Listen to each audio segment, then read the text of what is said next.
네, 오늘도 하나님의 은혜의 자리로 나오신 예은 가족 여러분들을 주님의 이름으로 환영합니다. 네, 오늘은 주현절 두 번째 주일이죠. 우리 하나님께서 예수 그리스도를 우리에게 따뜻한 빛과 온기로 보내주셨습니다. 오늘 그 온기와 빛 가운데 주님을 예배하고 또 우리가 다시 그 빛과 온기를 나누는 세상으로 나아가는 시간으로 오늘 함께 예배를 드리도록 하겠습니다. 모두 자리에서 일어나시겠습니다. 한 주간 힘차게 잘 사셨던 우리 교우들이 모였습니다. 우리 옆에 계신 분에게 잘 오셨습니다, 축복합니다. 우리 한번 인사드리겠습니다. 잘 오셨습니다, 축복합니다. 네, 잘 오셨습니다, 축복합니다. 우리를 불러주신 참 좋으신 하나님 앞에 주님을 부르며 나아가도록 하겠습니다. 하나님이여, 내 마음을 정하였사오니 내가 노래하며 나의 마음을 다하여 찬양하리로다. 하나님 우리 아버지와 주 예수 그리스도로부터 은혜와 평강이 있기를 원하노라. 아멘. 다 함께 영광 찬송 드리겠습니다. 주님의 인자는 끝이 없고.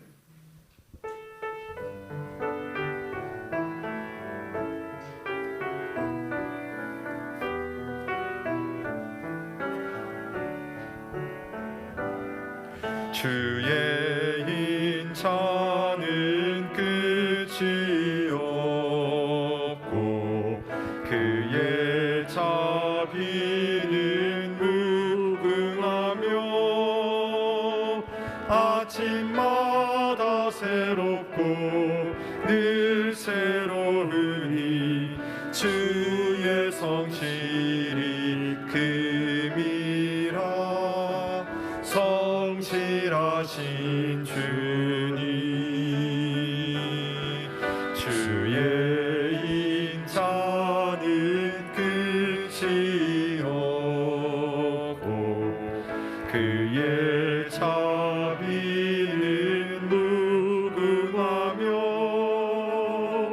아침마다 새롭고 늘 새로우니 주의 성실이 금이라. 성실하신 주님, 주의 인자는 끝이 없고 그의 자비는 무궁하며 아침마다 새롭고 늘 새로우니 주의 성실이 금이라. 성실하신 주님, 아침마다 새롭고 늘 새로우니 주의 성실이 금이라. 성실하신 주님.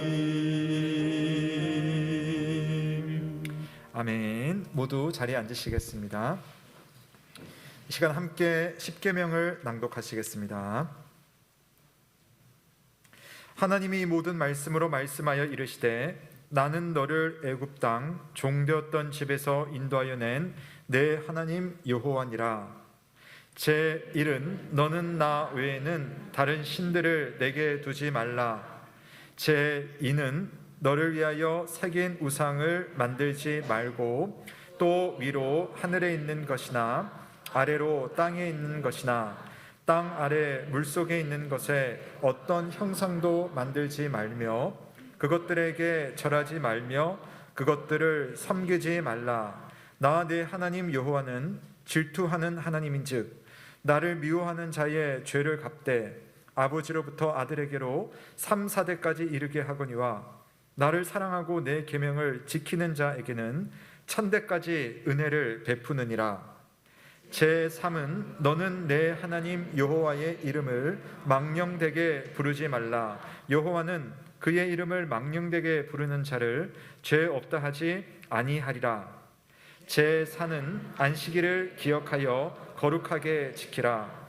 엿새 동안은 힘써 내 모든 일을 행할 것이나 일곱째 날은 내 하나님 여호와의 안식일인즉 너나 내 아들이나 내 딸이나 내 남종이나 내 여종이나 내 가축이나 내 문 안에 머무는 객이라도 아무 일도 하지 말라. 이는 엿새 동안에 나 여호와가 하늘과 땅과 바다와 그 가운데 모든 것을 만들고 일곱째 날에 쉬었음이라. 그러므로 나 여호와가 안식일을 복되게 하여 그날을 거룩하게 하였느니라. 제 오는 내 부모를 공경하라. 그리하면 내 하나님 여호와가 내게 준 땅에서 내 생명이 길리라. 제 6은 살인하지 말라. 제 7은 간음하지 말라. 제 8은 도둑질하지 말라. 제 9는 내 이웃에 대하여 거짓 증거하지 말라. 제 10은 내 이웃의 집을 탐내지 말라. 내 이웃의 아내나 그의 남종이나 그의 여종이나 그의 소나 그의 낙이나 무릇 내 이웃의 소유를 탐내지 말라. 예수께서 이르시되 내 마음을 다하고 목숨을 다하고 뜻을 다하여 주 너의 하나님을 사랑하라 하셨으니 이것이 크고 첫째 되는 계명이요 둘째도 그와 같으니 내 이웃을 내 자신같이 사랑하라 하셨으니 이 두 계명이 온 율법과 선지자의 강령이니라. 아멘. 이 시간 함께 하나님의 계명 앞에서 우리 한 주간을 돌아보며 참회의 기도를 드리기 원합니다. 하나님의 이 넓은 말씀 안에 또 이 깊은 말씀 안에 우리는 하나님 앞에 사람 앞에 항상 부끄러운 자들일 수밖에 없습니다. 그러나 그럼에도 우리의 부끄러움을 하나님 앞에 아뢰고 죄를 구할 때에 용서를 구할 때 용서하시는 하나님을 만날 수 있습니다. 우리 한 주간을 돌아보며 하나님 앞에 사람 앞에 그리고 내 자신 앞에 부끄러웠던 일들을 하나님 앞에 고백하며 은혜를 구하겠습니다. 함께 기도합니다. 주께서 하나님 내 안에 은혜를 주시고 주의 뜻을 발견할 수 있는 귀한 믿음을 주시니 감사드립니다. 하나님 판단하는 마음들, 거룩하지 못한 마음들, 주 앞에 용서받아야 할 내용들을 주께서 아십니다. 주님 은혜를 허락하여 주셔서 주께 나아갈 수 있도록 주님의 은혜를 누릴 수 있도록 주여 붙들어 주시옵소서. 나를 향하신 선하신 하나님, 내게 행하신 주님의 모든 은혜를 나는 누릴 수 있도록 주여 인도하여 주시옵소서. 하나님 건강하지 못한 생각들의 죄들, 아버지 앞에 온전히 하나님 순복하지 않았던 죄들, 또 온전히 사랑하지 않았던 그런 나의 모습을 주여 아십니다. 주님 불쌍히 여겨주시고 하나님 앞에 선한 길로 나아갈 수 있도록 주여 인도하시고 나를 새롭게 하여 주시옵소서. 아버지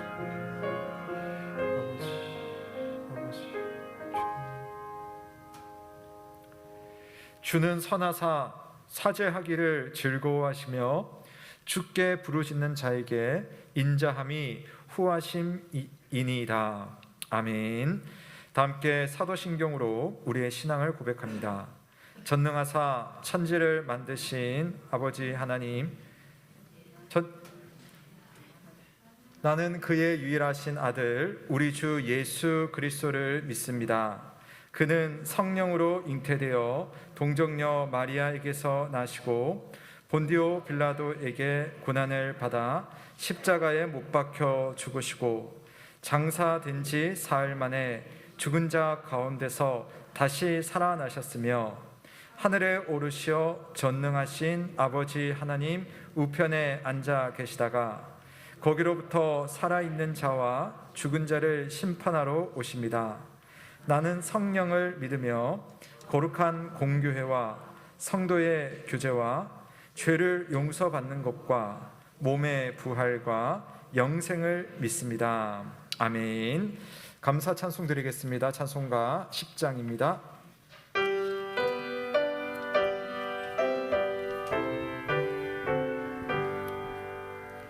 전능왕 오셔서 주 이름 찬송케 하옵소서. 영광과 권능의 성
주님께 한없는 찬송을 드립니다. 존귀한 주님을 영광 중배웠고 영원히 모시길 하옵소서.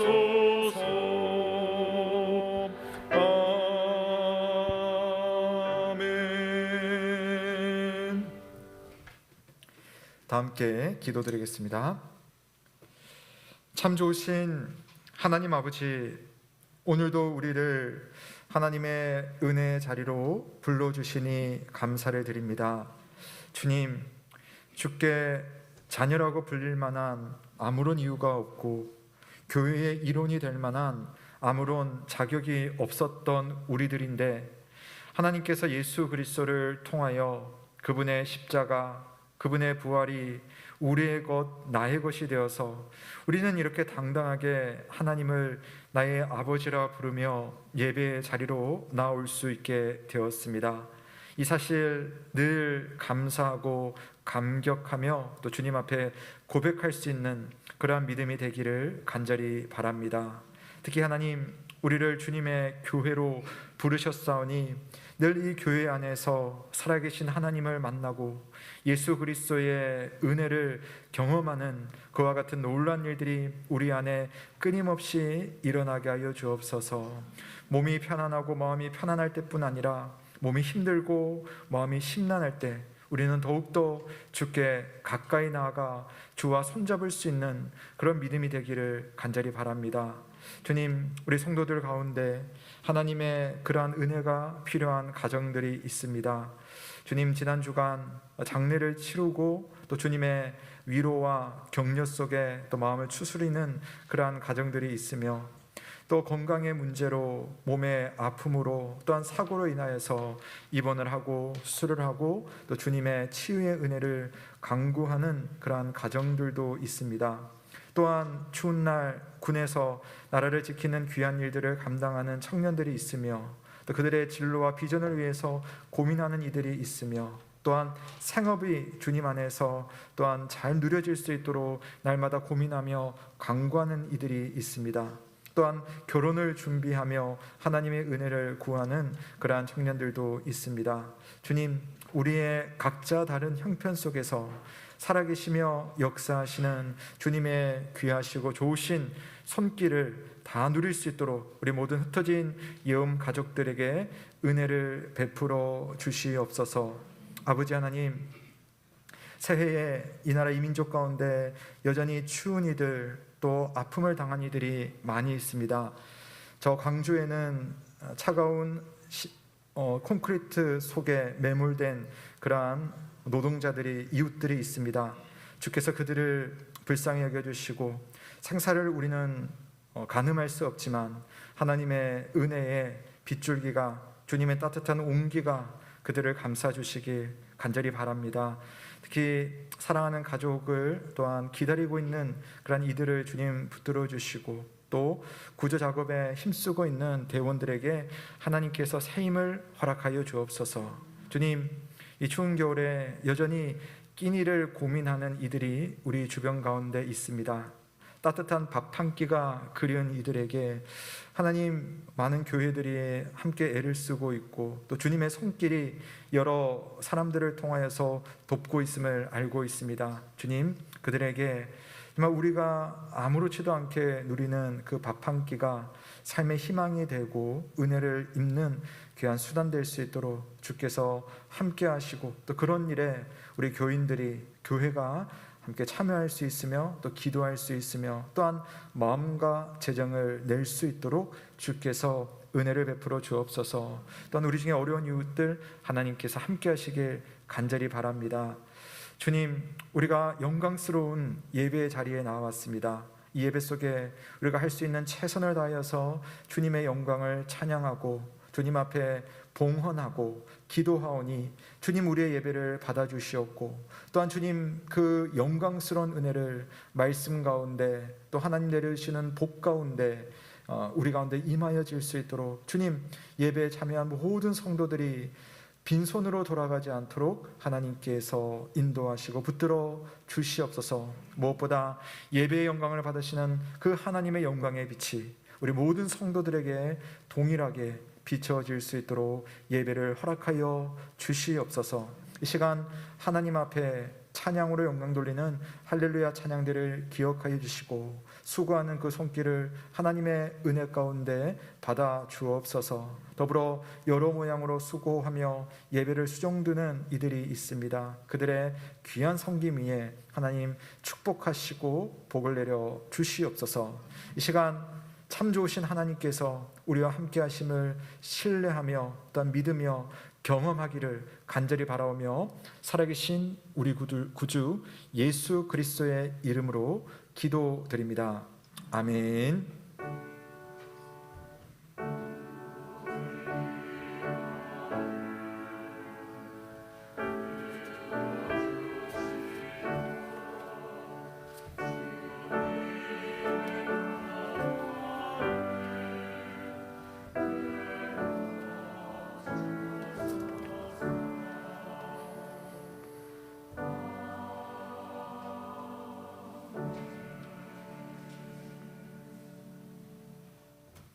오늘 우리에게 주시는 하나님의 말씀은 마태복음 26장 31절에서 35절 말씀입니다.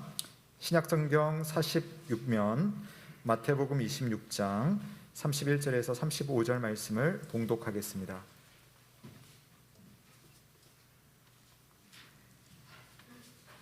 그때 예수께서 제자들에게 이르시되 오늘 밤에 너희가 다 나를 버리리라 기록된 바 내가 목자를 치리니 양의 떼가 흩어지리라 하였느니라. 그러나 내가 살아난 후에 너희보다 먼저 갈릴리로 가리라. 베드로가 대답하여 이르되 모두 주를 버릴지라도 나는 결코 버리지 않겠나이다. 예수께서 이르시되 내가 진실로 내게 이르노니 오늘 밤 닭 울기 전에 내가 3번 나를 부인하리라. 베드로가 이르되 내가 주와 함께 죽을지언정 주를 부인하지 않겠나이다 하고 모든 제자도 그와 같이 말하니라. 아멘. 이는 하나님의 말씀입니다. 하나님께 감사드립니다. 고맙습니다. 이 시간 할렐루야 찬양대가 빛나고 높은 보좌와 라는 찬양으로 성삼위 하나님의 영광을 찬양드리겠습니다.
감사합니다.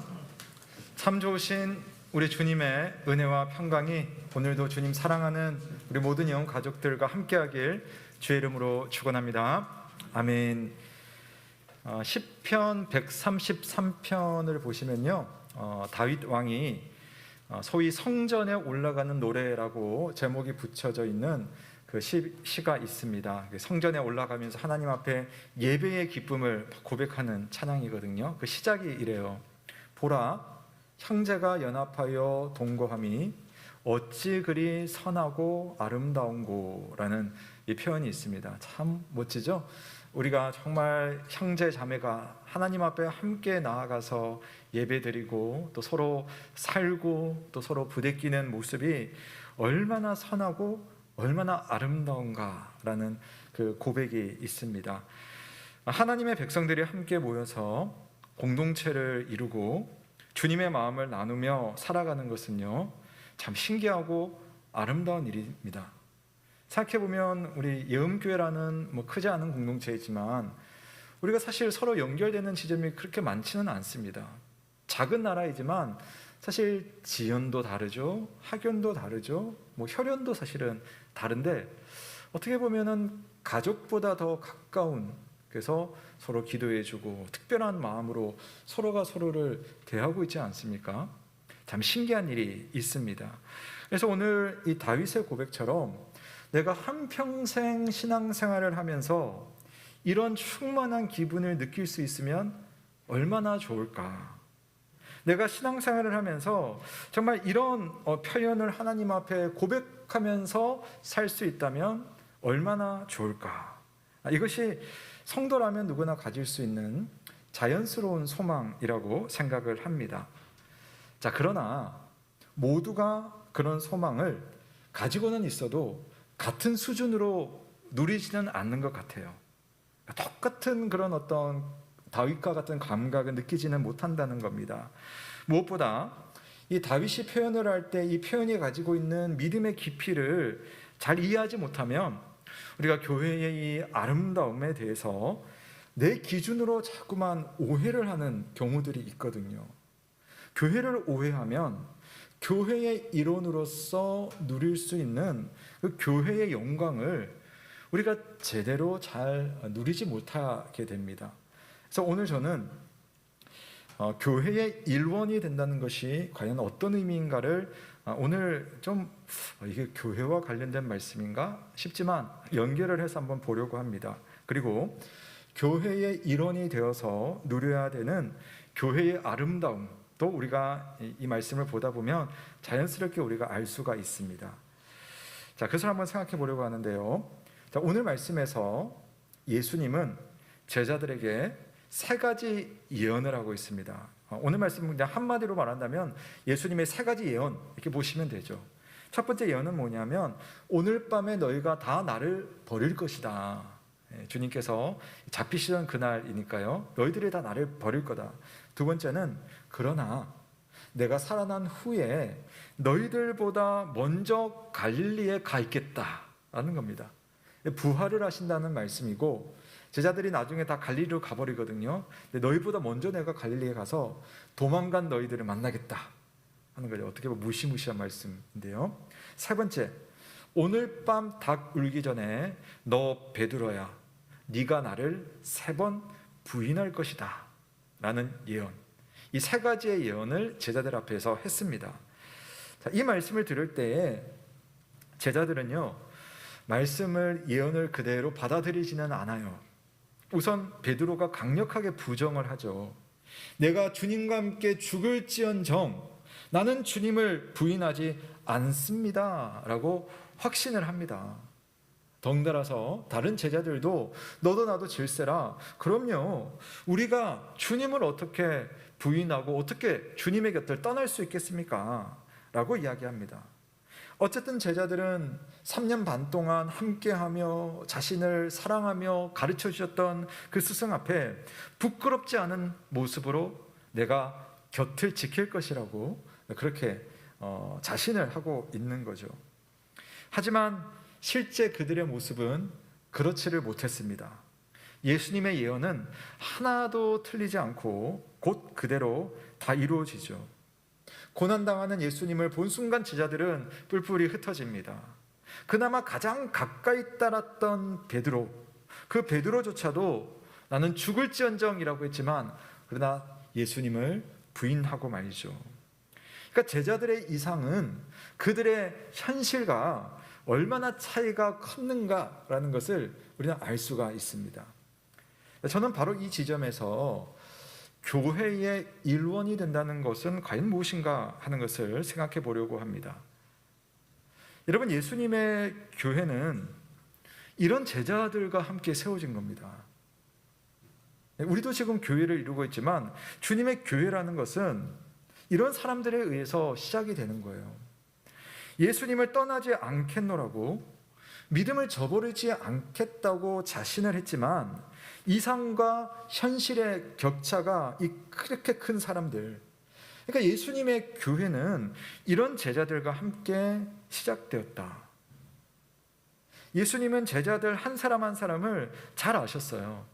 그러니까 내가 지금 나와 함께할 사람이 너무 없어가지고 어쩔 수 없이 너희들을 모아가지고 내가 공동체를 하고 교회를 세울 것이다, 그게 아니라는 거예요.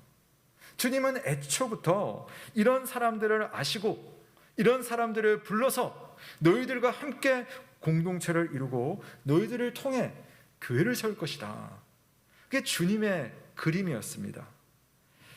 자, 여기 제가 교회에 대해서 여러분 한번 두 가지 특징을 가지고 한번 생각을 해보려고 합니다. 이 두 가지 특징으로 구성된 모임이 있다고 한번 상상을 해볼게요. 첫 번째는 그리스로부터 부름을 받은 사람들의 모임입니다. 자, 이 사람들은요, 보니까 그냥 여러 부류의 사람들이 모였어요. 믿음 좋은 사람도 있지만 참 보면 이렇게 얕은 사람들, 성품 좋은 사람도 있지만 참 성품이 참 가치 있기 괴로운 그런 사람들, 그런 사람들이 다 모였는데 그나마 공통점은 그리스도께서 불러내신 사람들이라는 겁니다. 근데 이런 부류의 사람도 있어요. 그 사람들 보니까요, 한 명 한 명이 선해요, 온전해요, 그리고 정말 경건합니다. 너무나 경건해요. 이렇게 경건할 수 없는 사람들, 그런 부류의 사람들이 있어요. 자, 그러면 그리스로부터 부름받은 이 이상한 오합지졸 같은 사람들과 선하고 온전하고 경건한 사람들의 이 무리들, 이 두 부류의 사람들을 여러분 비교해 볼 때 이 중에 여러분 교회는 무엇이 교회겠습니까? 1번 그리스로부터 부름받은 사람들이 교회입니까? 아니면 선하고 온전하고 경건한 사람들의 모임이 교회이겠습니까? 당연히 1번이죠. 예, 맞습니다. 여러분 너무 잘 아세요.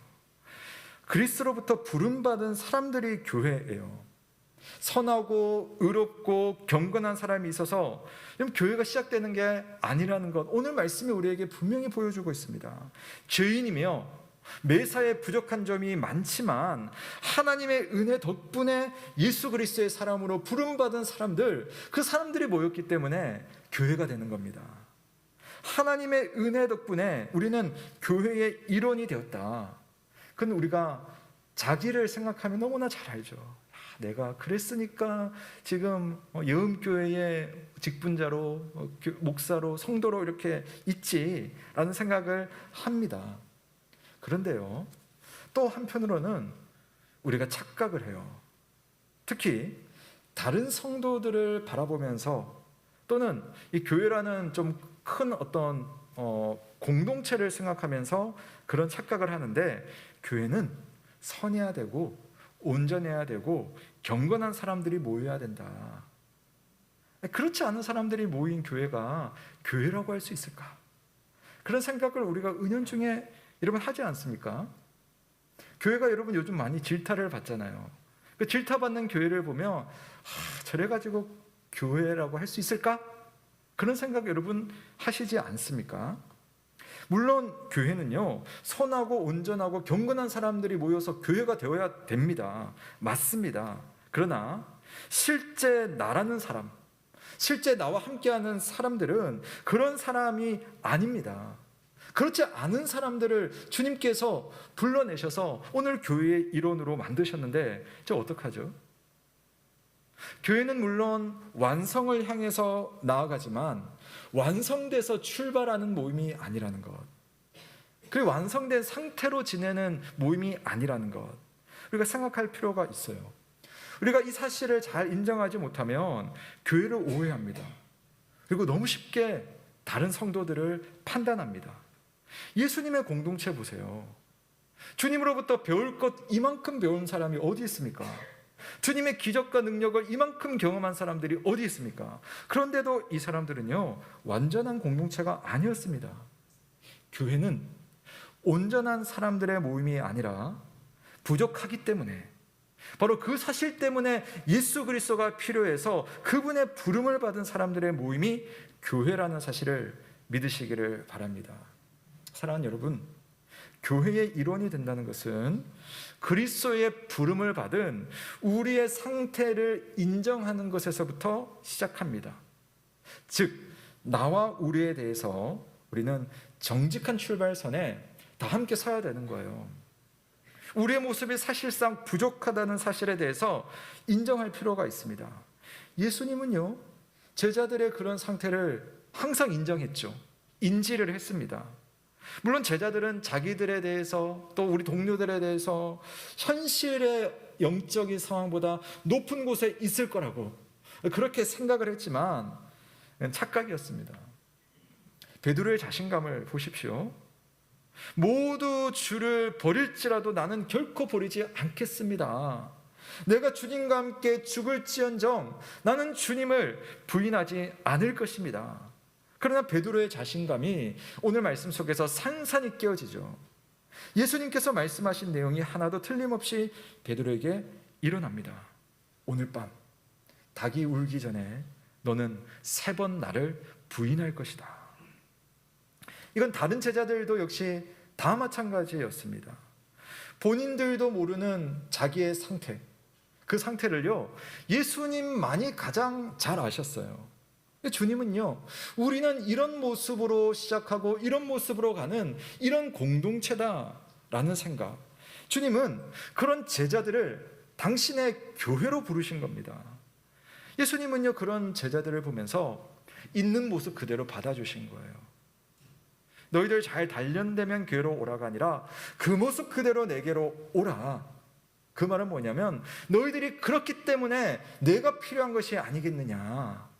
주님께서 바라보시는 정직한 이 교회의 출발선의 모습이었습니다. 여러분, 우리가 그리스도의 제자로 교회의 일원으로 부름받았다는 것은요, 그냥 은혜예요, 은혜. 그냥 은혜입니다. 그런 나에 대해서 솔직히 인정하고 동시에 내가 그 은혜로 이렇게 부름받은 것처럼 내 옆에 있는 이 동료, 우리 믿음의 사람도 마찬가지다라는 생각을 할 필요가 있어요. 내가 그리스도의 은혜가 필요했고 그분의 이해가 필요했고 그분의 용납이 필요했기 때문에 그것으로 인해서 교회의 일원이 되었다면 마찬가지로 나 아닌 다른 성도에 대해서도 그런 시각으로 볼 수 있어야 돼요. 저분도 나처럼 예수 그리스도의 이해가 필요한 성도야. 그분의 용납 때문에 이 자리에 온 거야. 여전히 그분도 하나님의 은혜가 필요한 죄인이야. 물론 정죄하는 차원에서 죄인이 아니라 나와 같이 하나님의 은혜가 필요한 그런 연약한 교회의 일원이다라는 사실을 생각하면서 우리가 서로를 바라볼 필요가 있다는 거죠. 사람마다 교회에 대한 이상적인 그림들이 있습니다. 이랬으면 좋겠고 저랬으면 좋겠고, 들어보면 멋지고 이상적인 교회의 모습들이 참 많습니다. 그래서 목사들이 꿈꾸는 그런 이상적인 교회의 모습이 있지 않겠어요? 성도님들이 생각하는 요즘 교회가 이런 문제가 많으니까 성도들이 목사님은 이러면 좋겠고 교회는 구조가 이랬으면 좋겠고, 이 건강한 그런 교회의 모습들이 있을 겁니다. 문제는 이상은 가질 수 있지만 그 이상이 실제 우리의 영적인 현실과 너무나 괴리감이 크다는 거죠. 그래서 실망합니다. 우리는 실패했어 라고 생각합니다. 그 사람은 문제가 있어 라고 낙인을 찍습니다. 교회에 대해서 부정적인 마음을 가지게 되고 실족하기도 합니다. 여러분, 말씀으로 돌아가셔서 예수님은 자신의 교회를 어떻게 생각하셨는지를 생각해 보십시오. 주님은 제자들의 있는 모습 그대로를 그냥 받아들이셨습니다. 이것이 우리 공동체의 현실이라고 생각을 하셨어요. 물론 그렇다고 해서 포기하거나 실망한 것은 아닙니다. 교회가 실패했다고 주님 한 번도 생각하지를 않으셨어요. 그저 정직한 출발선에 서서 제자들의 상태를 넉넉히 받아들이신 겁니다. 출발선에 선다는 것은요, 방향이 있다는 거예요. 나 저기로 갈 거야 라는 방향이 있다는 겁니다. 우리는 교회의 일원이기 때문에 어떤 방향을 향해서 기대를 가져야 하겠지만, 그러나 그 방향을 향해서 가기 위해서는 우리가 바른 출발선에 설 필요가 있어요. 우리라고 하는 존재들은 과연 어떤 존재들인가? 내가 서야 되는 정직한 출발선, 저분이 서 있는 정직한 출발선을 우리가 기억할 필요가 있다는 겁니다. 여러분, 우리는 모두 나뿐 아니라 장로님도 목사님도 권사님도 예수 그리스도가 필요한 죄인이라는 사실을 기억하며 우리 다 함께 정직한 출발선에 설 수 있기를 주님의 이름으로 축원합니다. 서로에게 정직한 출발선에 서면 이제 그때부터 함께 걸어갈 수가 있는 거예요. 함께. 출발선이 다르면요, 차는 왜 저기까지밖에 못 와? 저래가지고 우리가 갈 수 있겠어? 이렇게 돼버리는데, 사실 내가 서야 되는 출발선, 또 그가 서 있는 출발선이 함께라는 사실을 인정할 때 그때부터 우리는 함께 걸어갈 수가 있는데요, 특히 그리스도와 함께 걸어갈 수가 있습니다. 교회의 일원이 된다는 것은 두 번째로 교회와 함께 걷는다는 겁니다. 교회의 일원이 된다는 것은 우리 곁에 함께 하시는 예수 그리스도와 사는 것입니다. 그리스도께서 우리 곁에 오셔서 우리의 걸음에 동행을 하시거든요. 근데 주님이 여러분과 동행을 하실 때는 실패한 인생에게도 주님은 찾아오시지 않습니까? 예수님은 이 제자들의 현실, 제자들의 실패를 알고 계셨어요. 심지어 예언까지 하셨습니다. 그런데도 예수님은 실패만 예언하지 않고 실패 속에서도 내가 너희들을 회복시켜서 함께 가겠다. 이게 오늘 예언에서 중요한 두 번째 초점입니다. 자, 두 번째 예언에 있죠. 32절 말씀인데요. 우리 한번 같이 읽어보겠습니다. 32절입니다. 시작. 그러나 내가 살아난 후에 너희보다 먼저 갈릴리로 가리라. 아멘. 아멘. 자, 내가 살아난 후에, 내가 부활할 거야. 부활한 후에 나는 갈릴리로 갈 거야. 너희보다 먼저 갈릴리로 갈 거야. 갈릴리는 어떤 곳입니까? 예수님께서 제자들을 부르셨던 장소잖아요. 거기서 소망을 가졌던 장소고 주님을 만났던 그 첫사랑의 장소입니다. 그러나 예수님께서 잡히시고 돌아가셨을 때에 이제 그들이 갈릴리로 다시 돌아가는데 그때부터는 실패의 장소예요. 못을 박았다가 탁 빼면은 그 못자국 있잖아요. 갈릴리에서는 그 상처, 그 실패에 대한 그 낙담이 있는 곳이 바로 갈릴리입니다. 그런데 부활하신 예수님은 내가 너희들보다 먼저 갈릴리로 가겠다라고 말씀하시네요. 무슨 말이겠습니까?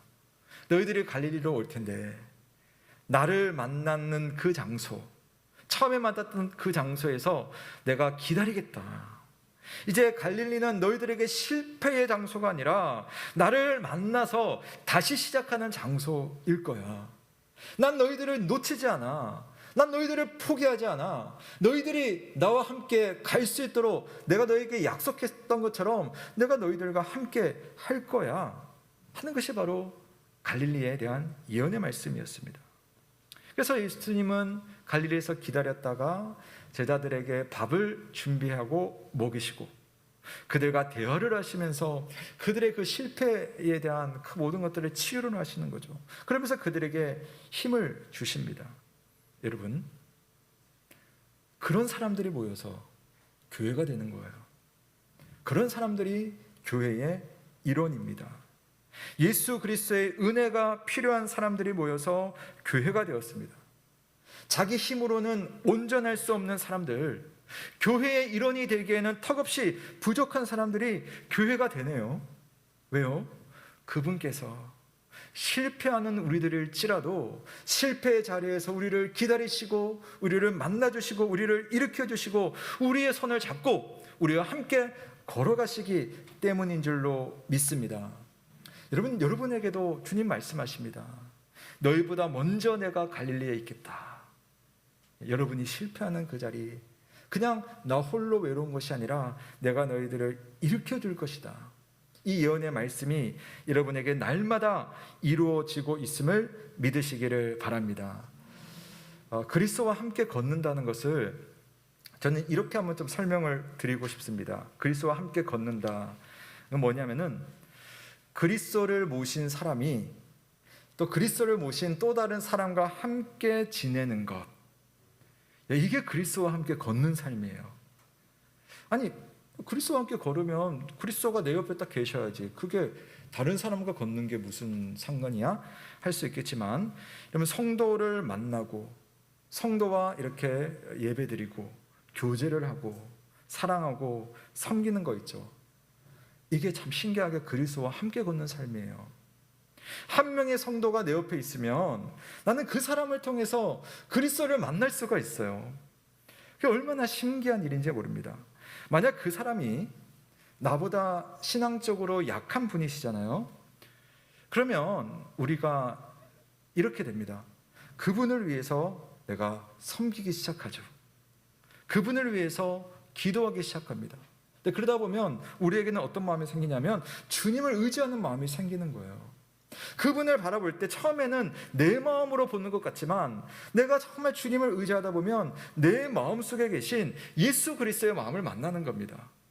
그 사람을 사랑할 때도 그냥 그 사람을 사랑하는 것이 아니라 그 사람을 사랑하시는 예수 그리스도가 있기 때문에 내가 그 사람을 사랑할 수 있는 거예요. 나보다 약하다는 것은요, 또 어떤 면에서는 참 내가 너무 힘든 그 사람이 나에게 너무 힘든 사람일 수 있어요.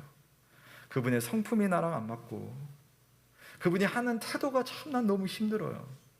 그런데도 내가 그 사람을 보면서 성도는 어떻습니까?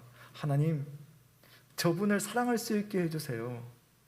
저분을 하나님께서 불쌍히 여겨주세요. 내 마음에 정말 주님의 마음처럼 되게 해주세요. 하다 보면 여러분, 나는 주님의 마음을 붙들고 주님과 손잡게 되고, 또 그분은요 반대로 그런 나를 통해서 주님의 마음을 만나고 그의 손을 붙들어 주시는 주님을 그분도 만나게 되는 겁니다. 그래서 내가 누군가와 함께 있다는 것은 그리스도와 함께 걷는 삶이 되는 거죠. 내 옆에 나보다 훨씬 믿음의 깊이가 있는 분이라면 이런 일도 있죠. 하나님은 그 사람을 통해서 하나님의 말씀을 내게 주시는 겁니다. 하나님은 그 사람을 통해 예수 그리스도께서 어떤 사랑으로 나를 사랑하시는지를 그분 때문에 내가 느끼는 거예요. 그래서 여러분 많이 고백하잖아요. 옛날에 신앙생활 너무 행복할 때 보면 구역장님께서 그렇게 나를 잘 섬겨주셨다. 나를 전도하신 분이 그렇게 나를 위해서 기도해 주셨다. 그게 뭐냐면 그분을 통해서 여러분을 만나는 예수 그리스도, 그분이 여러분과 함께 걷고 있다는 겁니다. 그분도 예수 그리스도와 함께 걷고 있는 거죠. 그래서 여러분, 교회가 필요하고 또 우리는 그렇게 교회의 일원이 된 겁니다. 여러분, 하나님께서 나를 교회의 일원이 되게 하신 것은 또 다른 형제와 자매를 만나야 하기 때문입니다. 우리가 서로를 그리워해야 하는 이유는 서로를 통해서 예수 그리스도와 함께 할 수 있기 때문에 우리가 서로가 서로를 이 코로나 상황에서도 그리워하는 거고 연락하는 거고 기도하는 거고, 그렇게 우리는 예수 그리스도와 함께 걷는 겁니다. 예전에 한 성도님, 한 손을 쓰지 못하는 성도님이 계셨어요. 그런데 그런데 손을 못 쓴다는 것은 뭡니까? 손으로서의, 죄송하지만 기능이 이제 없어진 거잖아요. 손을 이제 전혀 쓰지를 못하는 겁니다.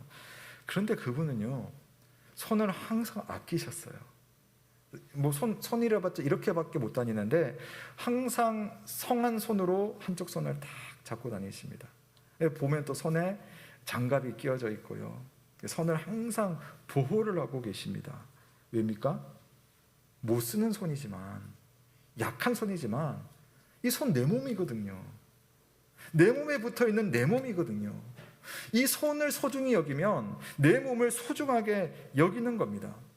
사용하고 있는 몸의 여러 부위들 중에 가장 연약한 지체이지만 반대로 가장 귀하게 대접을 받는 겁니다.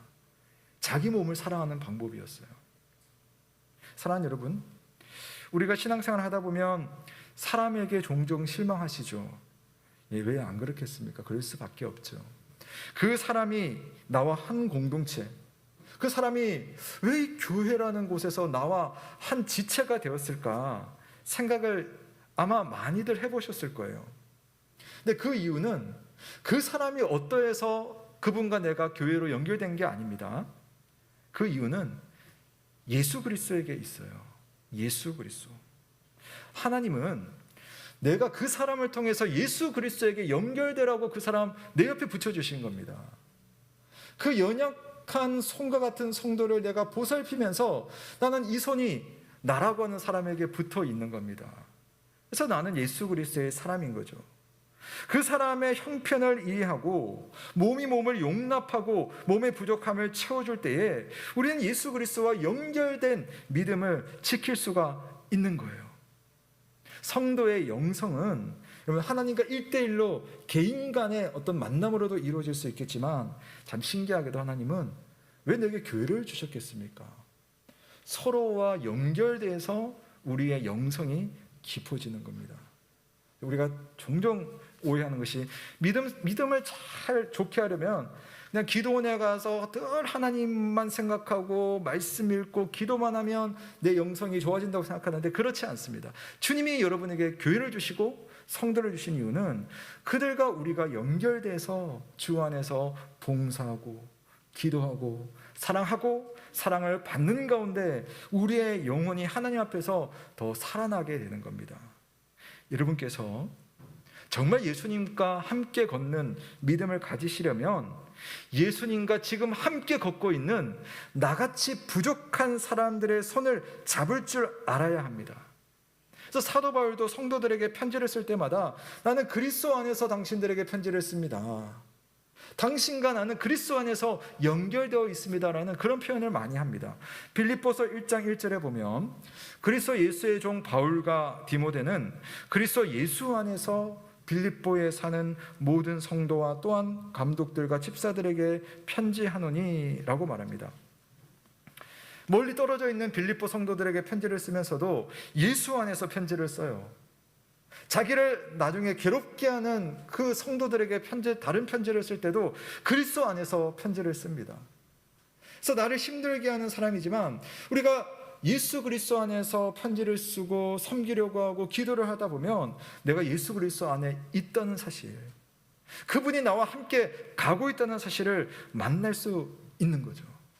교회는 너무나 신기한 영적인 훈련의 장소이고 주님이 나와 함께 거하시는 특별한 그런 장소라는 겁니다. 여러분, 예수님은 은혜로 사는 사람들을 불러 모으셨어요. 이런 나를 다른 성도를 통해서 용납해 주셨어요. 저도 그거 많이 느끼거든요. 목사로서 주님이 나를 용납해 주신다는 순간, 그것을 가장 많이 느끼는 순간이 언제인 줄 아세요? 성도님들과 대화를 해보면 제가 그걸 느낍니다. 아, 우리 성도님들이 목사를 용납해 주고 계시는구나, 나를 이해해 주시는구나. 근데 그게 결국 뭐냐면 주님의 용납과 주님의 이해를 저는 여러분을 통해서 느끼는 거죠. 반대로 여러분들은 언제 주님의 용납과 용서를 느끼겠습니까? 누군가가 나를 그렇게 대해줄 때, 또는 반대로 내가 누군가를 용납하고 이해를 하기 시작할 때에 바로 거기에 예수 그리스도께서 함께 하시고 우리의 손을 붙들고 있다는 사실을 믿으시기를 바랍니다. 여러분, 넘어지지 않는 대단한 믿음의 사람은 없습니다. 만약에 그런 사람이 있다면 예수님께서 나 먼저 갈릴리에 가 있을게 하실 필요가 없겠죠. 정직한 출발선에 함께 서서 그리스도와 함께 걷는 교회의 일원, 우리는 함께 걸어가는 믿음의 사람인 것을 믿습니다. 자, 마지막으로 예수님의 첫 번째 예언을 보시면 이 교회 일원에 대해서 또 생각해 볼 중요한 내용이 하나가 있는데요. 우리 31절 말씀입니다. 우리 한번 같이 읽어볼게요. 31절입니다. 시작. 그때 예수께서 제자들에게 이르시되 오늘 밤에 너희가 다 나를 버리리라. 기록된 바 내가 목자를 치리니 양의 떼가 흩어지리라 하였느니라. 아멘. 아멘. 자, 예수님께서 제자들의 상태를 다 알고 말씀하시죠. 예수님께서 고난 당하시고 십자가에 돌아가실 때에 제자들은 그 곁을 지키지 못합니다. 그 이야기를 하면서 예수님은요, 책망하려고 하신 게 아니에요. 잘 보시면 그렇지 않습니다.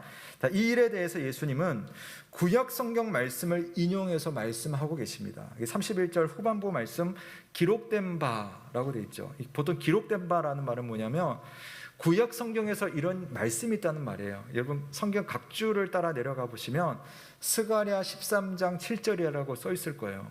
스가랴 13장 7절에 있는 말씀을 예수님이 인용하신 겁니다. 예언이었다는 거죠. 하나님께서 오래전부터 예언하신 말씀대로 하나님이 목자를 치리니, 목자가 누굽니까? 우리의 목자이신 예수님입니다. 예수님을 칠 텐데, 하나님이 치실 텐데 양의 떼, 여기서는 제자들이고 또 말씀을 읽는 우리들을 말하겠죠. 양의 떼가 그 앞에서 흔들리고 흩어질 것이다 라고 예언을 하는 겁니다. 자, 그러니까요, 지금 이 모든 일들이 하나님이 아시는 일일 뿐만 아니라 하나님께서 이 일의 중심에 계시다라는 것을 생각해 볼 수 있어요. 여러분, 평소에는 잘 드러나지 않지만 개인적인 어려움을 여러분 당하면요, 여러분 미천이 드러난다고 하죠. 내 밑바닥이 나타나요. 교회가 어려움을 당하면 교회의 수준이 딱 드러납니다. 네. 드러날까봐 목사는 참 두렵긴 하지만 그렇게 되어 있어요. 예수님은요, 그 밑바닥을 아시는 거예요. 그래서 하나님께서 목자를 치고 양의 떼가 흩어질 것을 아셨어요. 근데 그걸 보고 고소해하고 봐라 너희들 이 정도밖에 안 돼, 그게 주님의 의도가 아니라는 거죠. 그것을 아시는 주님께서는 그들을 다시 일으켜 세우시도록, 밑바닥에 있는 우리의 믿음을 일으켜 세우시기 위해서 주님께서 때때로 주권과 섭리로 성도들의 삶에 때로는 어려움을 주시고, 주님의 교회가 평안하기만 해도 참 힘들 텐데 환난을 당하게도 하신다는 겁니다. 그런데 그렇게 될 때 성도들에게 일어나는 정말 영적인 현상들이 있어요. 그게 뭐겠습니까? 그렇게 되면 성도들이요, 교회가 그리스도 안으로 들어가기 시작하는 겁니다. 그분을 찾아가기 시작해요. 그분의 은혜를 구하기 시작하는 겁니다. 왜? 내가 해결할 수 없는 걸 이제 알게 되거든요. 자신했었는데 알고 보니 나는 이렇게 밑바닥이구나. 그러니 주여 동아줄을 내려주옵소서 하는 마음으로 주님을 찾게 되는 겁니다. 교회의 일원이 된다는 것은 무엇입니까? 그리스도에게로 들어가서 그분과 함께 살고 그분의 은혜를 구하는 삶이 되는 것. 그래서 나는 정말 빈털터리입니다라는 것을 알고 그분 앞에 쏙 들어가는 삶, 그게 바로 교회의 일원이 되는 거죠. 하나님의 주권과 섭리를 신뢰하면서 그리스도 안에서 사는 삶이 시작이 됩니다. 여러분, 교회는요, 그리스도를 통해서 세워지고 그리스도 안에서 세워집니다. 우리가 문제가 없을 때는 내 힘으로, 내 의지로 목사가 할 수 있을 것 같은데 문제가 생기면 정말 아무것도 할 수 없는 존재라는 것을 여러분 많이 경험해 보셨잖아요. 교회는 그리스도께서 세우십니다. 평안도 감사도 예수 그리스도께서 주시는 은혜이지만 고민과 환난도 교회를 세우는 과정에 하나님께서 개입하시는 일들인 줄로 여러분 꼭 기억하시기를 바라요. 기억하셨다가 개인적으로 당하는 일들, 교회적으로 당하는 일들 속에 지금이 우리가 교회 예수 그리스도에게로 더 가까이 가야 되는 시간이구나, 우리가 이제 깨닫는 거죠. 교회의 일원으로 부름받은 성도 여러분, 하나님께서 여러분에게 하시는 일들에 대해서, 우리 교회에게 행하시는 일들에 대해서 신뢰하며 믿음으로 감사할 수 있기를 주님의 이름으로 축복합니다. 완벽한 교회 공동체에서 신앙생활을 할 수 있으면 얼마나 좋을까요? 근데 우리의 현실은 그렇지 않죠. 완벽한 목사가 있는 교회에 가면 너무 좋을 것 같죠. 근데 모르겠어요. 완벽한 목사가 과연 있을까요? 완벽한 장로님이 성도들을 돌보는 교회에 가면 너무 좋을 것 같죠. 완벽한 장로님 저 아직 한 명도 못 본 것 같은데요. 완벽한 성도들이랑 신앙생활하면 야, 목사 너무 편하겠다. 근데 제가 아는 목사님들 중에 야, 성도님들이 최고여가지고 나는 항상 정말 천국에서 살아 하는 목사님 한 명도 못 봤습니다. 가장 최적의 환경에서 신앙생활을 하면 좋겠다, 좋을 것 같지만, 근데 주님은 오히려 그렇지 않은 교회를 우리에게 주셨어요. 교회는 그렇지 않다라고 주님 스스로 경험을 하셨습니다. 근데 너무나 신기한 것은 그렇지 않은 교회에 있기 때문에 거기에서 은혜가 나타난다는 거예요. 목사가 부족하기 때문에 성도가 목사 위에 기도하면 그게 주님의 은혜 아닙니까? 장로님들이 더 잘하실 수 있도록 우리가 함께 기도할 때 주님의 은혜가 나타나는 거죠. 그렇지 않으면 목사가 잘하고 장로가 잘하면 그게 주님의 교회일 수가 없습니다. 내가 나를 너무 힘들게 하는 사람이 있기 때문에 그분을 붙들고 주님의 은혜를 구하고 기도하고 주여 그분을 바꾸든지 나를 바꾸든지 해주세요. 그때 여러분 주님께서 우리 교회 가운데서 역사하시는 거죠. 완벽하지 않아서, 온전하지 않다고 해서 그것이 실망의 이유가 될 필요가 없습니다. 우리가 예수님 안에서 은혜를 힘입어 사는 것이 핵심입니다.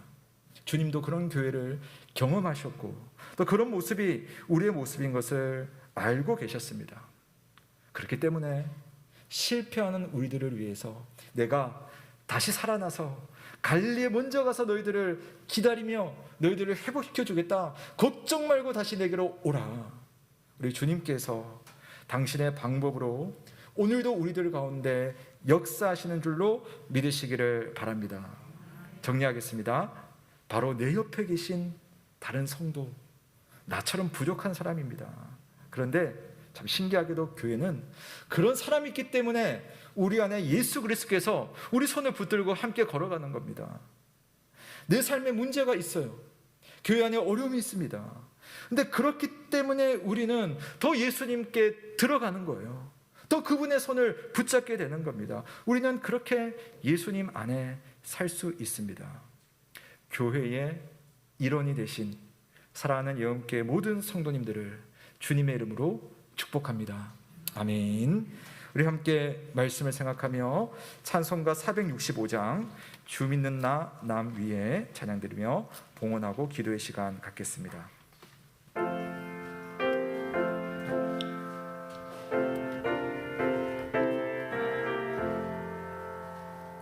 주 믿는 나 위에 진실하고 날 보는 자 위에서 정결코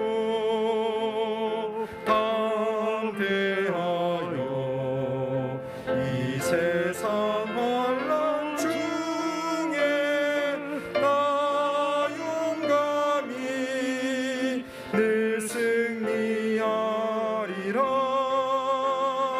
나 용감히 늘 승리하리라. 저 원수도 내 참된 친구 삼고 남주면서 행한 일이 지리 연약한 나 늘 오늘 겸손하여 늘 섬기며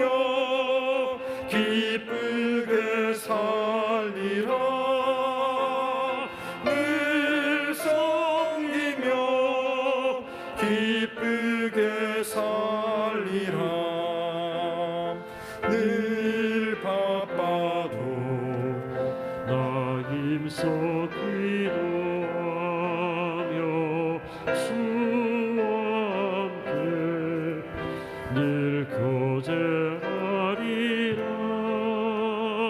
주가 신기 그 발자취를 따라 믿음으로 늘 살게 하소서. 믿음으로 늘 살게 하소서.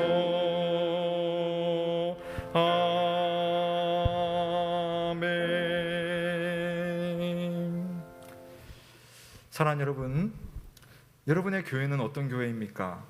그리고 여러분은 교회 일원으로서 어떤 마음으로 교회를 생각하고 또 나와 함께하는 다른 교인들을 생각하고 계십니까? 오늘 말씀을 통해 우리의 모습 또 나의 모습을 한번 살펴보며 하나님의 은혜를 구합시다. 하나님, 나도 그렇고 내 옆에 장로님, 집사님, 권사님 또 다른 성도님들 모두 다 주님의 은혜가 한순간도 없으면 살 수 없는 죄인들입니다. 그 은혜를 구하는 우리가 되게 하시고 또 그 마음으로 다른 성도들을 생각하고 사랑하며 섬길 수 있는, 그래서 예수 그리스도의 손이 우리들 사이에 있게 하여 주시옵소서. 우리 함께 한번 기도하면 좋겠고요. 또 주님께서 내가 목자를 치리니 라고 말씀하셨던 것처럼 내 안에 어려움이나 또 혹시 앞으로 교회 안에 여러 고민거리가 나타날 때에 주님 그 자체로 우리가 실패했다고 하는 것이 아니라 주님께 더 가까이 갈 수 있도록, 그분 안에 들어갈 수 있는 그런 믿음 될 수 있도록 우리를 붙들어 주시고 우리 교회를 또 우리 주변의 한국교회를 주께서 붙들어 주시옵소서. 우리 함께 교회를 위해서 내 자신의 믿음을 위해서 함께 기도하며 나아가겠습니다. 살아계신 하나님 아버지, 오늘 주님의 은혜를 간구하며 하나님의 은혜를 구했습니다. 주님, 우리가 얼마나 연약한 자들인지, 하나님의 은혜가 한순간도 없다면 그 은혜의 깊은 자리에 나아갈 수 없는 약한 자들입니다. 그래서 오늘도 예수 그리스도를 구하고 주님의 손을 붙들고 주님의 은혜 안에 있기를 간절히 바라옵니다. 주여 은혜를 베풀어 주시고 하나님 우리에게 함께하여 주시옵소서. 주님, 내가 약한 것처럼 다른 성도들도 주님의 은혜가 필요한 연약한 자들인 것을 생각하며 그들을 아끼고 섬기고 사랑할 수 있게 하여 주옵소서. 때때로 어려움이 생기고 때때로 교회적인 고민거리가 생길 때도 그 또한 주님께서 우리를 붙들어 주시고 우리께로 가까이 나오는 믿음의 기회인 것을 알고 주 앞에 설 수 있도록 주님 인도하여 주시옵소서. 오늘 주 앞에 나오는 모든 성도들에게 은혜를 베풀어 주시고 함께 하시는 주님을 만날 수 있도록 하여 주시옵소서. 주님을 사랑합니다. 주님을 찬양합니다. 주께 영광을 드립니다. 은혜를 베풀어 주시옵소서. 함께하여 주옵소서.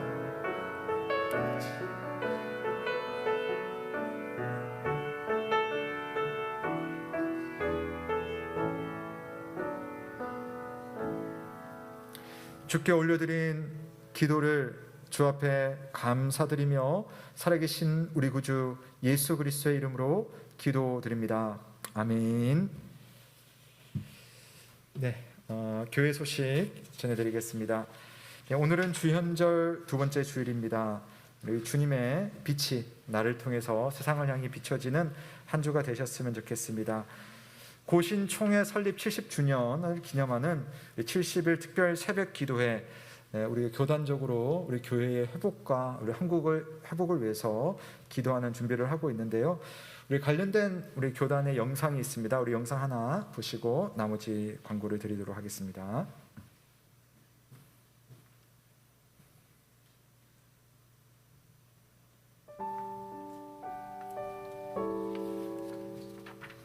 코로나 팬데믹의 장기화로면서 기도에 열심히 식어서 이번 기회를 통해서 기도해보고 싶은 그런 마음과 또 교회가 영성으로 회복되는 계기를 만들어보고자 하는 그런 의미에서 열심으로 참여하고자 기도로 준비했습니다. 저는 기존에 늘 새벽 기도를 나가고 있었거든요. 근데 새벽 기도를 나가면 참 적은 성도들이 나와서 앉아서 기도를 하게 되더라고요 보니까. 그래서 좀 가슴이 좀 많이 아팠는데 70일 새벽 기도를 시작함으로써 인해서 온 성도가 함께 하게 되었다는 그 마음에 너무나 기쁜 마음으로 함께 동참하게 되었습니다.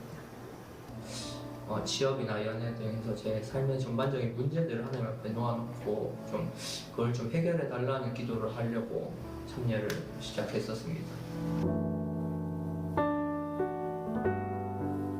할아버지랑 할머니가 저랑 같이 교회를 다니셔요. 근데 갈 때마다 저에게 언제 기도를 해주실까 감사했어요.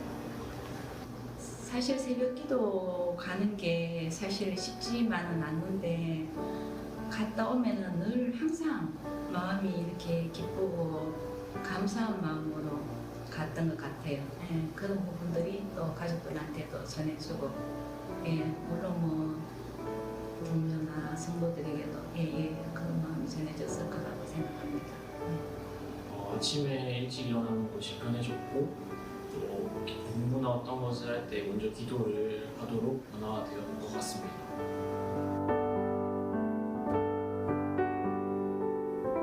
처음에 기도회를 시작하면서 느꼈던 것이 교회에서 기도가 조금 더 뜨겁게 이루어졌으면 좋겠다라는 마음이 있었고 70일 새벽 기도가 마쳤을 때 성도들이 정말로 하나님께 회개하는 마음으로 그리고 하나님을 더 사랑하는 마음으로 기도하는 성도들이 많아졌으면 좋겠다라는 생각이 있었습니다. 교회 출석의 한 3분의 1 정도의 숫자가 계속해서 참석하는 과정들을 보게 되었고 또 70일이 지나고 난 뒤에도 또 결심하고 계속해서 새벽에 열심을 내는 성도님들을 보면서 좀 많이 은혜를 받았습니다. 제가 뇌종양을 가지고 있거든요. 그래서 1년에 한 번씩 꼭 MRI 촬영을 해야 되는데 제가 폐쇄공포증을 가지고 있습니다. 그러니까 그 통항에서 견뎌야 하는 시간들이 너무나 힘이 드는 시간들이었거든요. 그 시간이 이번 70일 기도회 안에 있게 되더라고요. 이제 검사를 하러 갔는데 똑같은 상황이었어요. 똑같은 상황이었고 그 기기 안에 들어갔다 나갔다를 한 5번 이상 반복을 하면서 그때까지만 기도해야 되겠다는 생각을 못했는데 나와서 귀에다가 이어폰을 꽂고 찬양을 들으면서 계속 기도를 했습니다. 나 안에서 이 평안함이 딱 찾아 들어오는 거예요. 할 수 있겠다. 그래서 이제 들어가서 그 촬영을 모두 마치게 되었는데요. 마치면서도 찬양 틀어달라고 해서 병원 안에서 계속 찬양이 흘러나오고 나는 기도하고 하나님께서 내가 함께 하신다라는 음성을 그 안에서 들은 거예요. 그래서 편안하게 그 모든 일들을 마칠 수 있었습니다. 원래는 이렇게 복음 증거하는 것도 쉽지 않았지만 회사의 동료들 통해서 믿지 않는 동료의 기도 제목을 듣고 이 가정이 복음이 증거되게 해주세요. 저를 통해서 새벽 기도를 통해서 하나님의 역사가 함께 하셔서 믿지 않는 이 가정이 하나님께로 돌아오는 역사가 있게 해주세요 하며 기도하고 있는데 또 결실도 조금씩 보이는 것 같고 그래서 또 그게 응답의 증거 아닌가 싶은 생각이 듭니다.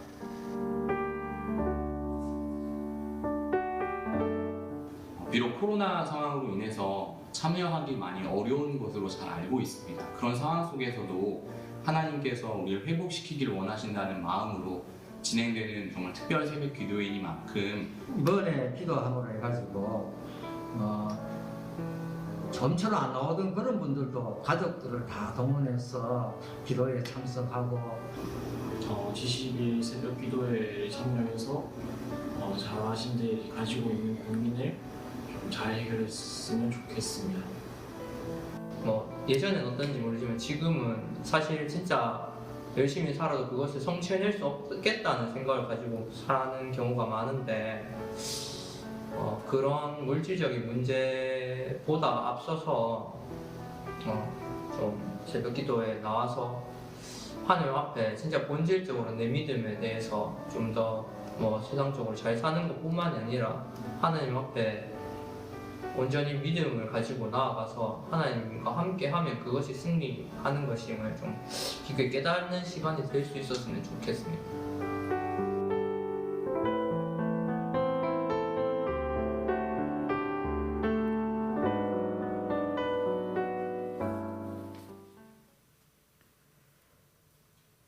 네, 지금 70일 특별 새벽 기도회를 지금 교단적으로 준비를 하고 있는데 아마 이 교회는 미리 이렇게 해본 것 같아요. 미리. 그래서 그런 간증들이 있는 성도님들과 함께 대화를 나눴습니다. 오늘까지 1차 등록하도록 하겠습니다.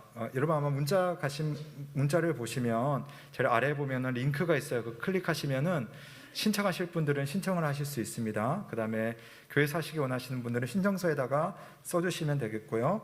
그 다음에 이제 등록이 완료되는 것은 이제 입금을 좀 해주셔야지, 그래야지 저희가 교단으로 돈을 보내드리고 이제 교재비가 있어요. 교재비 해서 할 수 있으니까요. 내용 한번 읽어보시고 1차로 오늘까지 등록하시고 저희가 2차로 등록하는 기간을 갖긴 하겠습니다만은 이제 그때는 조금 이제 교재가 들어오는 시간들이 좀 늦어질 수 있기 때문에 일단 오늘까지 1차 마감하도록 하겠습니다.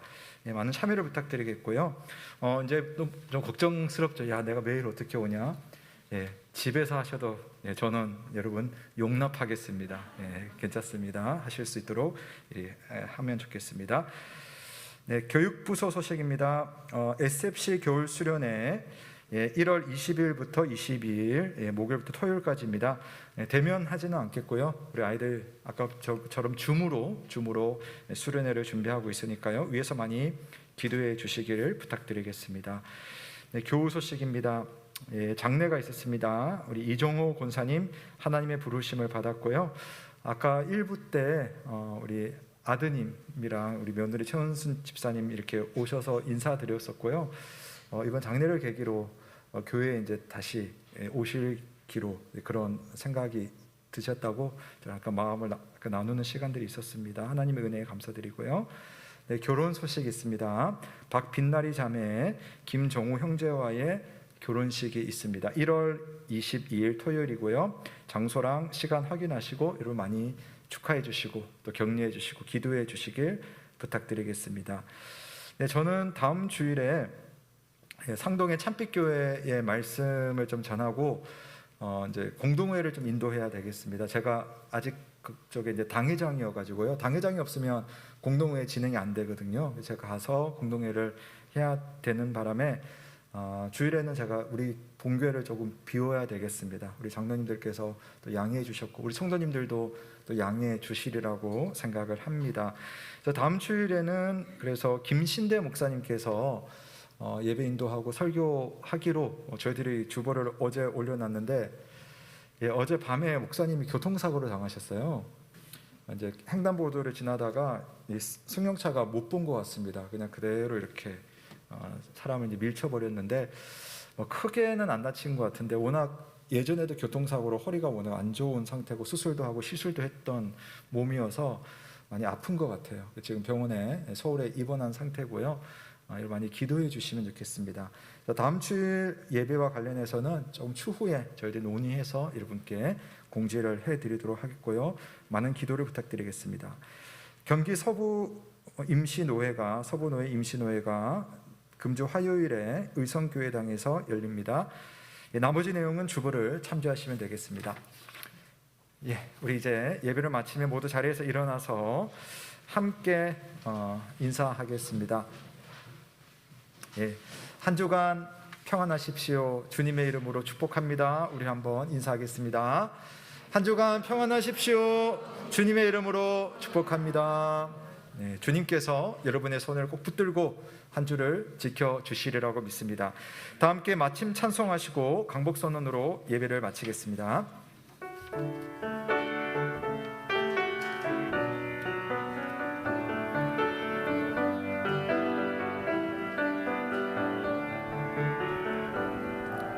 그 선하님의 고요히 감사여 그 놀라운 평화를 누리며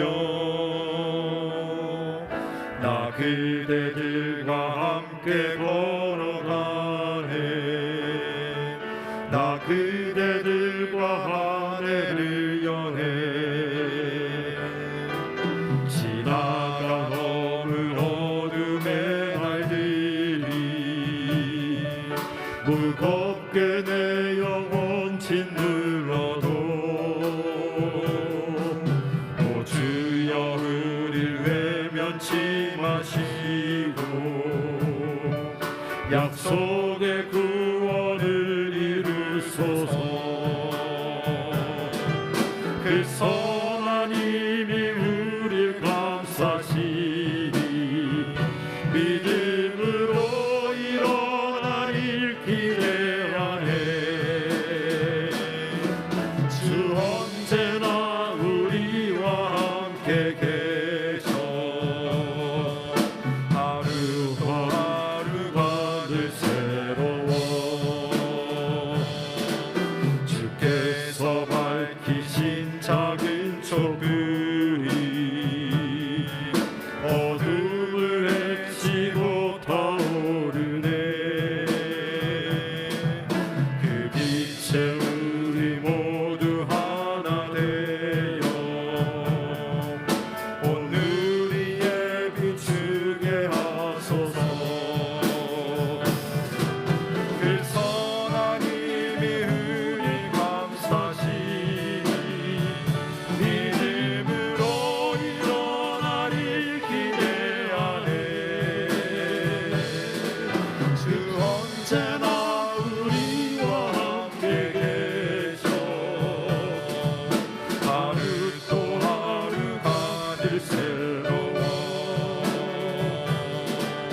이 고요함이 깊이 번져갈 때 저 가슴 벅찬 노래 들리네. 다시 하나가 되게 이끄소서. 당신의 빛이 빛나는 밤 그 선한 힘이 우리 감싸시니 믿음으로 일어나니 기대하네. 주 언제나 우리와 함께 계셔 하루 또 하루가 늘 새로워.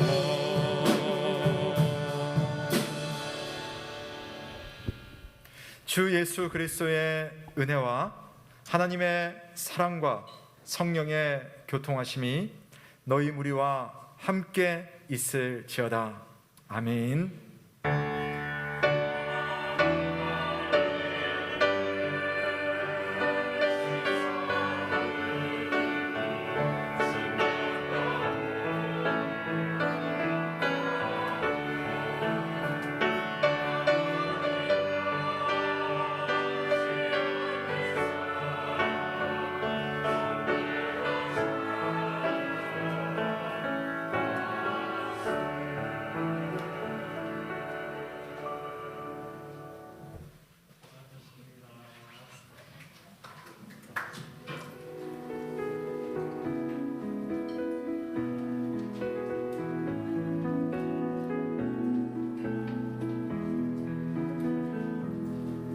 그 선한 힘에 고요히 감사하여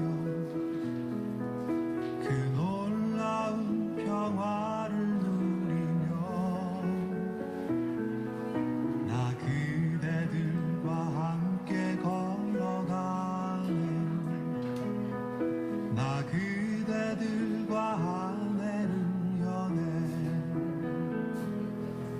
지나간 어둠의 날들이 무겁게 내 영혼 짓눌러도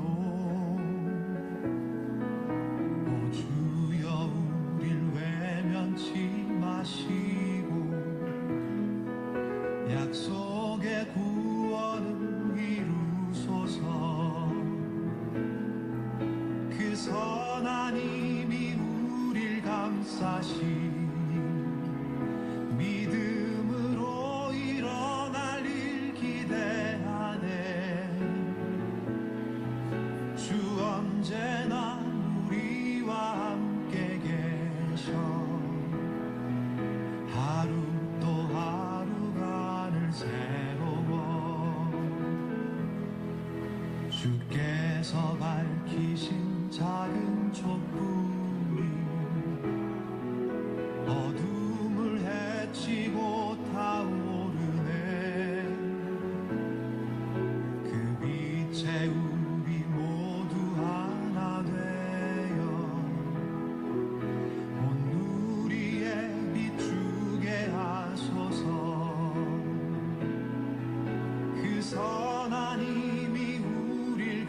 역사시니 믿음으로 일어날 일 기대하네.